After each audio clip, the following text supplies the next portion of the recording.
Ikhwani fid din, azan ya Allah wa iyyakum. Maka sekali lagi dalam kesempatan ini, ana ingin mengajak antum bersama-sama bangkit, wahai ahli sunnah, sadar, ayo cepat. Kalau kita tidak berbuat sekarang, terus kita yang sudah berumur ini, tidak kita berbuat dan merapikan dan mengokohkan fondasi tauhid dan sunnah serta dakwah ahli sunnah ini, kesian anak cucu kita. Kita mungkin beberapa saat lagi meninggal dunia. Tapi anak-anak kita yang sekarang berumur 1 tahun, 2 tahun, 2 bulan dan seterusnya, apa yang akan mereka alami 30 tahun ke depan di negeri ini? Kalau kita tidak berbuat. Ya, kalau seandainya anak-anak kita dan putri-putri kita akan menghadapi getah dari perbuatan kita, dalam keadaan mereka kokoh, dalam keadaan mereka tetap menjaga iman,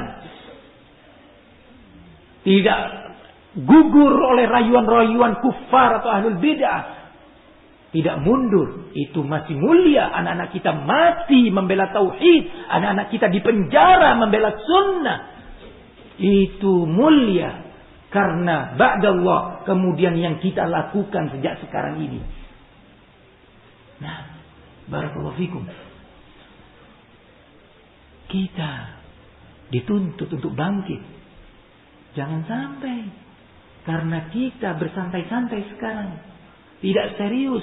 Yang talabul ilm tidak serius. Yang para aba dan ummahat tidak serius. Anak-anak kita akan menghadapi sebuah masa yang kita tidak ada di situ. Di saat itu anak-anak kita diuji. Kemudian dia tidak sabar diuji. Ada yang tidak sabar dalam bentuk. Kemudian dia sibuk dengan dunia. Karena tidak sabar diuji. Hancurlah dia. Atau dia tidak sabar mempertahankan sunnah. Akhirnya dia bersama ahlul bid'ah.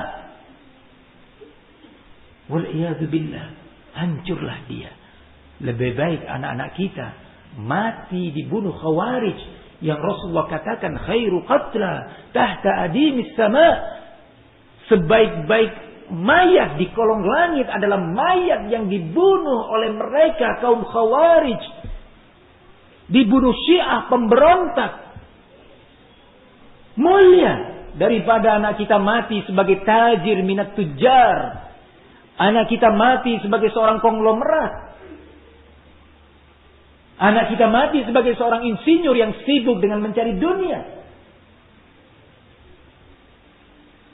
Antum perhatikan Al-Imam Ahmad rahimahullah. Bagaimana dididik oleh pendahulunya. Dengan didikan iman, takwa, sunnah. Diuji dengan sekian ujian. Dipenjara dengan sekian kali dan bertahun-tahun disiksa, dicambuk, dipukul. Sampai mau melaksanakan sholat pun harus dalam keadaan terbelenggu. Jangankan berwudu, bertayamum pun tidak bisa. Sholat dengan tanpa wudu, tanpa taharah. Bagaimana makannya, bagaimana dia harus buang, maaf saja, afwan saja, buang air besar atau buang air kecilnya. Tapi bertahan di atas sunnah.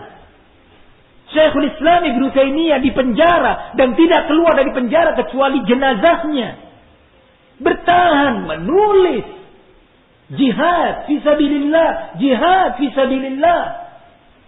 Ya ahli sunnah. Barakallahu fikum. Ayo kita bangkit. Saling memperkuat, saling mencinta, saling peduli. Saling mengalah dalam perkara-perkara yang memang syariat menghimbau kita untuk mengalah. Jangan karena perbedaan ide. Dalam satu atau dua masalah. Ngambek. Tidak mau muncul lagi dalam dakwah. Karena di rapat tertentu ketika musyawarah. Idenya tidak diterima. Ngambek atau karena tersinggung dengan satu kata atau dua kata. Walaupun kita mengatakan dan selalu menasihati diri kita dan seluruh ikhwan kita untuk menjaga lisan, mengucapkan kata-kata yang baik. Tapi apabila muncul dari saudara kita kata-kata yang kebetulan menyinggung, ngambek, hilang, gak muncul. Gak ada waktu ya akhi. Gak ada waktu untuk itu. Dalam bermuamalah, dalam sewa menyewa, dalam berdagang, jujur. Jangan membungkak pintu konflik. Nggak ada waktu kita. Ini saat kita ini bicara sekarang. Ya, berbagai kegiatan ahlul bid'ah terus dilakukan, ya akhi. Ya ikhwanna. Terus kita sama-sama menggembleng. Mereka mengkader, kita mengkader. Mereka mempersiapkan anak-anak. Patah semangatnya, mudah futur, mudah jenuh. Enggak. Kita ini jadikan mujahidin. Kalau mereka harus dipenjara, tidak keluar dari penjara kecuali jenazah mereka. Bukan keluar dari penjara dengan mencari muka, menjual manhaj, menjual akidah. Lah, kita nggak ingin itu. Untuk diri kita, anak kita, istri kita, cucu kita nggak ingin yang seperti itu. Barakallahu fikum. Maka sekali lagi, ana nggak tahu kapan ada tausiah lagi seperti ini. Tapi ana berharap dalam skup yang sangat terbatas ini, dalam waktu yang sangat terbatas ini, setidaknya bangkit kesadaran kita, kesadaran ibadah, kesadaran thalabul ilmi, kesadaran ukhuwah, kesadaran ta'awun dalam berbagai urusan tarbiyah dan dakwah